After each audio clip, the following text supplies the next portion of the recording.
Nottingham Forest had reigned over Europe for the past 2 years. Brian Clough had shot both himself and the club into the stratosphere. But just what happened to them afterwards?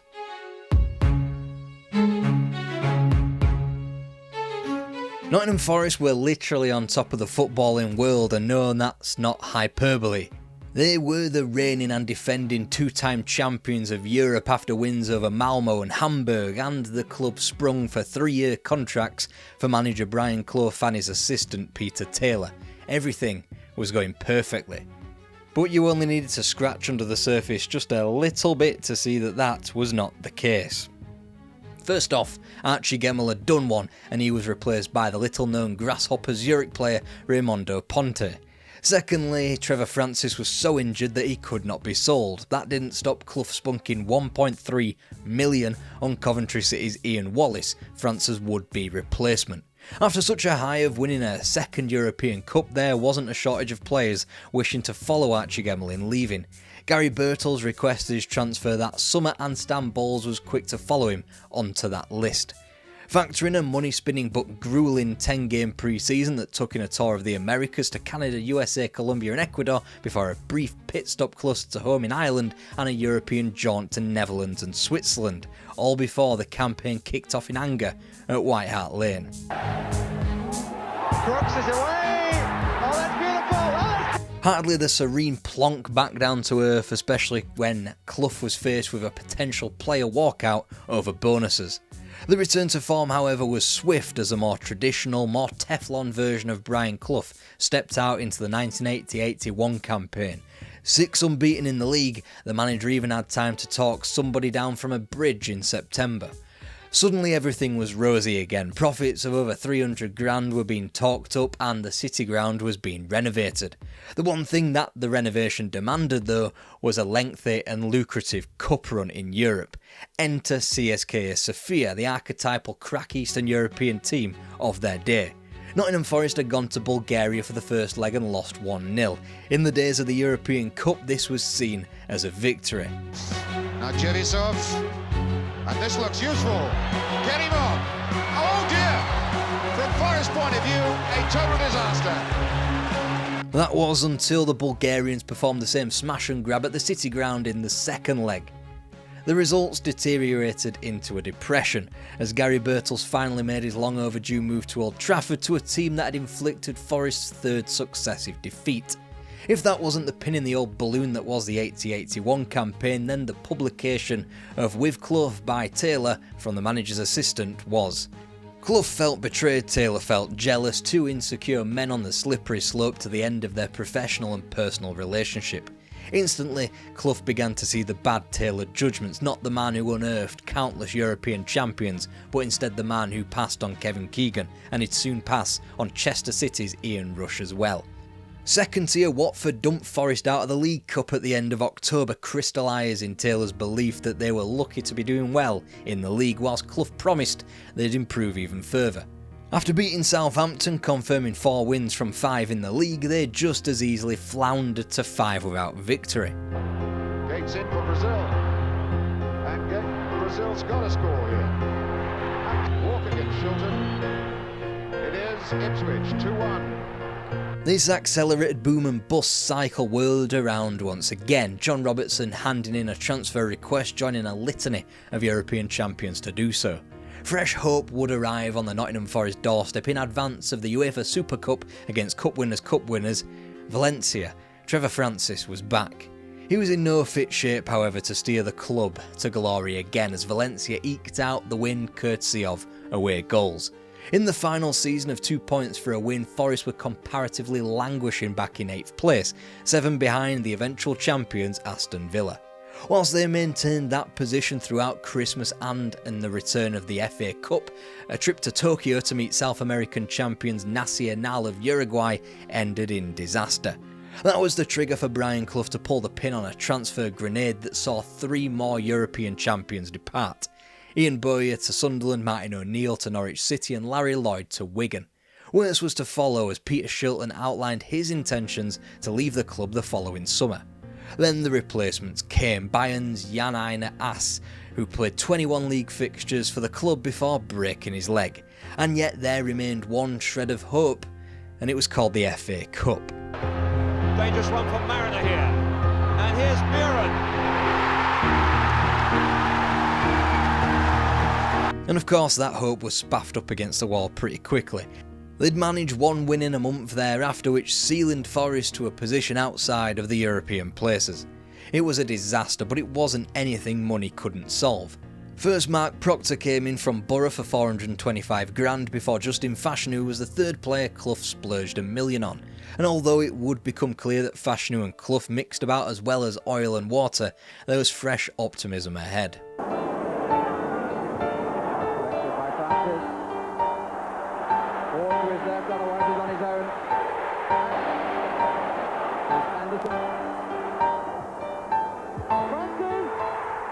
Optimism that was pissed away with the sale of another Clough £1 million player as Trevor Francis was shipped off to Main Road.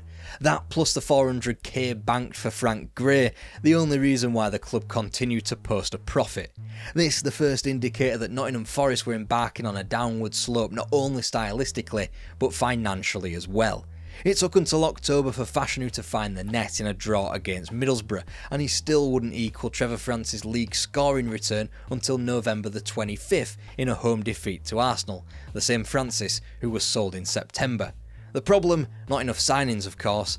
Bayern Munich were tapped up again, this time for Jurgen Rober, another player who would barely scrape the 20 game mark for the club. Willie Young, an ancient replacement for Larry Lloyd, came in from Arsenal, and he didn't last too much longer. The strain of the club finally got to Brian Clough physiologically, and he was ordered to take a break, leaving Forest to Peter Taylor, who promptly had the same effect before he had even come back. The spotlight at the City Ground had never glared so harshly.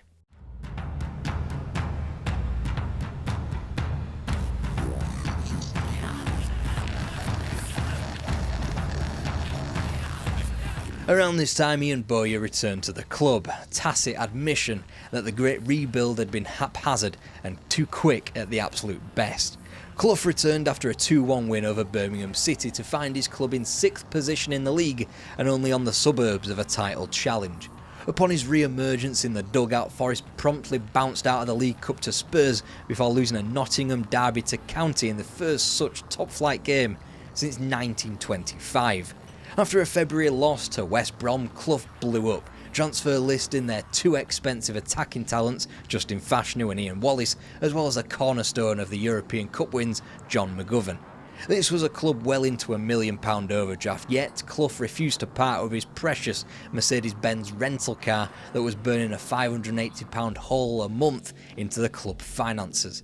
The season couldn't finish before Clough trotted off on another break, this time to Cyprus, of course on doctor's advice. Meanwhile, Forest wouldn't win in those 2 weeks. Then they picked up speed, 8 unbeaten through a nicer patch of the fixture list, still only housing Forest in 9th, but in this, the first campaign of 3 points for a win, they were only 11 back on surprise leaders Southampton with 2 games in hand.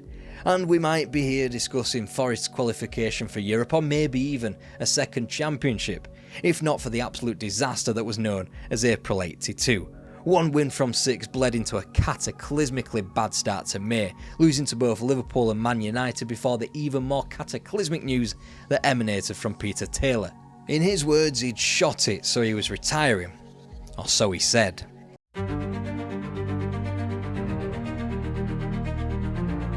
With Taylor, Nottingham Forest had scored only a goal a game, firmly in the worst quarter of attacking teams in the top flight of English football. Like their goal tally, Forest's finances had dwindled fast. Gate receipts down 102 grand, revenue down by nearly £1 million, and the club were severely stretching to pay for the brand new executive stand. Directors were resigning left, right and centre, players departing in the same manner too. Predictably, Justin Fashanu after 3 league goals in 31 games before Rober, McGovern and Shilton all followed him. Incoming was Shilton's replacement Hans van Breukelen from Utrecht, whilst Clough was hardly straining scouting sinews by bringing in Colin Todd and Gary Birtles. By the time Brighton pitched up at the City Ground, apathy had set in, 13,000 showing up. But for all those negatives, the 1982-83 campaign is probably more remembered for the complete and utter disintegration of Clough and Taylor's relationship completely played out in the public eye. After he had quote-unquote retired, Peter Taylor turned up at Derby County of all places.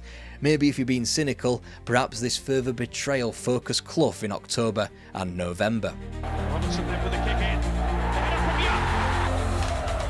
The run of defenders.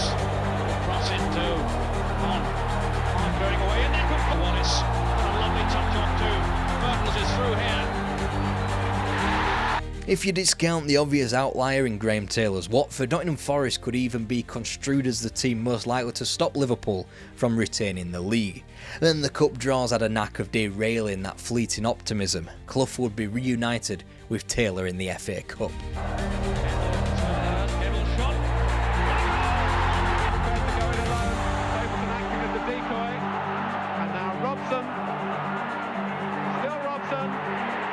Yeah, not only did Brian Clough suffer the ignominy of going down to his former assistant at the very first opportunity, but it was rolled up into a hellacious month that coupled up eliminations from both domestic cup.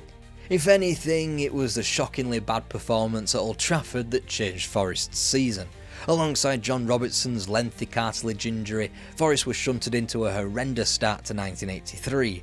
They'd been threatening to sink into the mid-table malaise for quite some time, and here they were again. Back off them. And wins away from top. What a goal from Pete. Free look, and therefore pick up 2 points. Osman there as well. Up they both go. Balls in for Wallace. After that discouraging defeat at home to Southampton, Forest weren't far off the 12th position they were stuck in when the music stopped on the prior campaign. Then they dug deep. They beat Everton and Coventry before a valuable point at home to Spurs. Then Watford, Notts County and Man City fell to end April. The champions Liverpool were dispatched, and a point at home to Norwich left Forest on the brink of Europe again. 8 unbeaten, another win on the final day's visit of the Vetch Field would prompt another European campaign for Brian Clough. Ian Wallace it was with a brace and Viv Anderson with the other in a comfortably drawing of the curtains on a tumultuous but successful season. Most importantly, Forest were back under the European lights, and this gave the club a little breathing room financially. Yet Clough was still faced with the shipping out of Mark Proctor, Stuart Gray and Hans van Broekelen before he could do business to get Paul Hart in from Leeds. All this completely paled into insignificance thanks to John Robertson's departure. To the clutches of Derby County and Peter Taylor of all people, the ultimate betrayal as Clough saw it as he publicly denounced Taylor as a rattlesnake. With stone-cold focus, Clough helped sway the tribunal hearing to squeeze every last penny out of Robertson's departure. Forest would bank 135 grand to the bottom line, far more than what Derby had bargained for.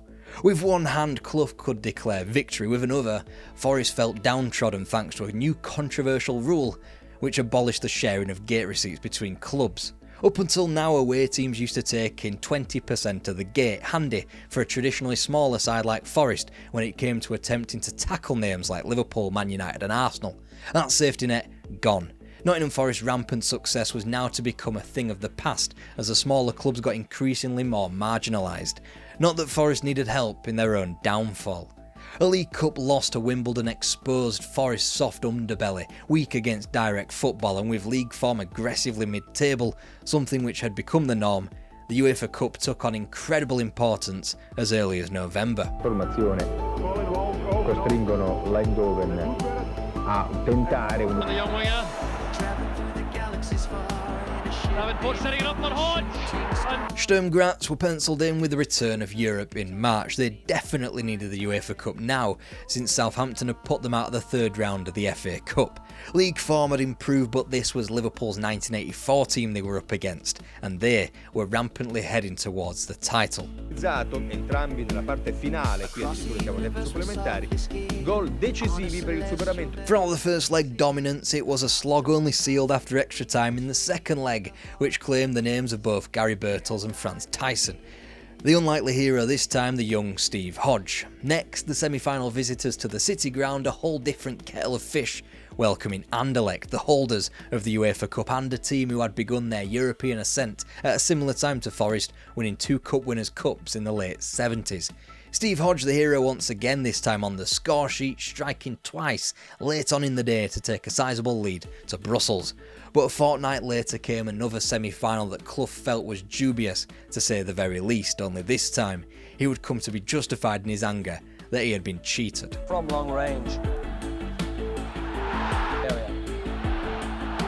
The referee right on the spot, had no hesitation in from the spot. So the ball from Van der Eycken taken on the chest of Vandenberg. Only 13 years after the event did Roger van den Stock reveal that his dad, Anderlecht president Constant van den Stock, paid off the referee to the tune of £18,000. The disallowing of Paul Hart's last-minute goal put pay to Nottingham Forest in the latter stages of European football for good. Well, maybe until Nuno Espirito Santos proves me wrong next season. But in the next season of this particular story, Nottingham Forest's entire financial future had to be reliant on the European endeavour. A respectable third place in 1984 ensured Forest would return to the UEFA Cup. Grazie del secondo tempo, grazie a questo gol realizzato da Vellens, il numero 9 della formazione del Bruges. Firstly, Europe was ended for the year by Club Bruges at the opening hurdle. More terminally came the Heysel disaster at the end of the season that ultimately barred English teams from European competition. Clough was able to persuade Peter Davenport to extend his stay for 12 months, but in turn they lost Ian Wallace and Viv Anderson. They'd add to their ranks first in goal through Hans Segers, before Celtic's Jim McInally and via Real Madrid, Johnny Metgod. Despite all the turmoil in the squad's shake-up, Forest started life in the 1984-85 campaign pretty well, all completely worthless outside of glory via a title push, thanks of course to the eventual European disqualification.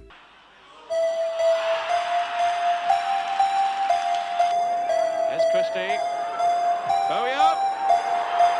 Ultimately, it'd be a campaign marked by early cup eliminations to teams like Sunderland and Wimbledon, and a series of inconsistent performances in the league as Forest meekly whimpered out into 9th despite a certain debutant, Nigel Clough, striking up a partnership with Peter Davenport up front.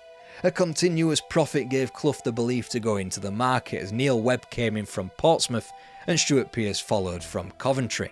Probably for the first time since Peter Taylor fucked off, there was a spot of optimism floating about the City ground.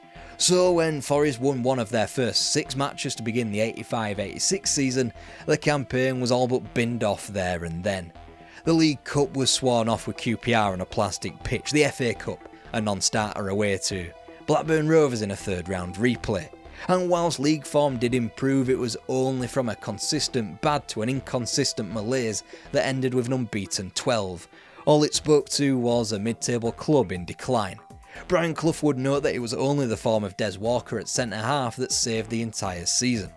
Of course, it prompted another summer of soul-searching as Peter Davenport departed for Man United at the back end of the season and names like Ian Bowyer left, again. But the biggest news of a potential out came from the horse's mouth himself, Clough publicly pointing out in the Evening Post on the eve of the season that his contract was up the following summer and he wasn't 100% on signing a new one. He was frustrated with moves in the transfer market, outbid by Spurs for Dundee United's Richard Gough before being done on the opening day to Everton. Just when it appeared as though Forest were going to get into a groove, winning 6 of their next 7, that good old away form kicked in again. Here's Pickering.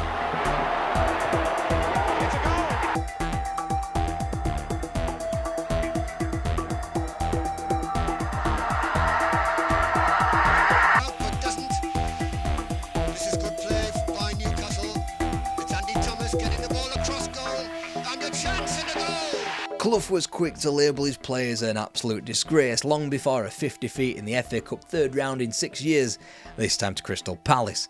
The League Cup couldn't save them either, out to Arsenal in the quarter-finals in a rough couple of weeks.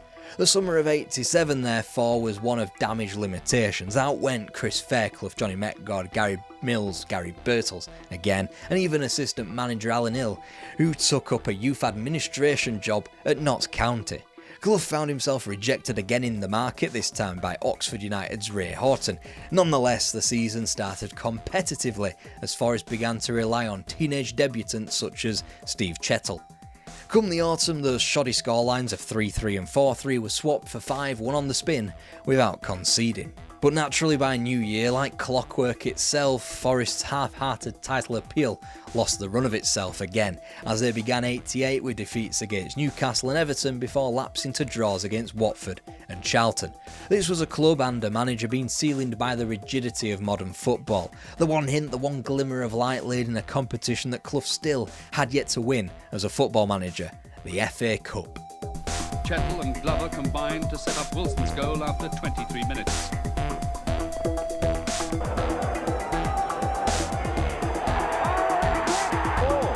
Onside, Brian Rice for Nottingham Forest. Can he finish it this time?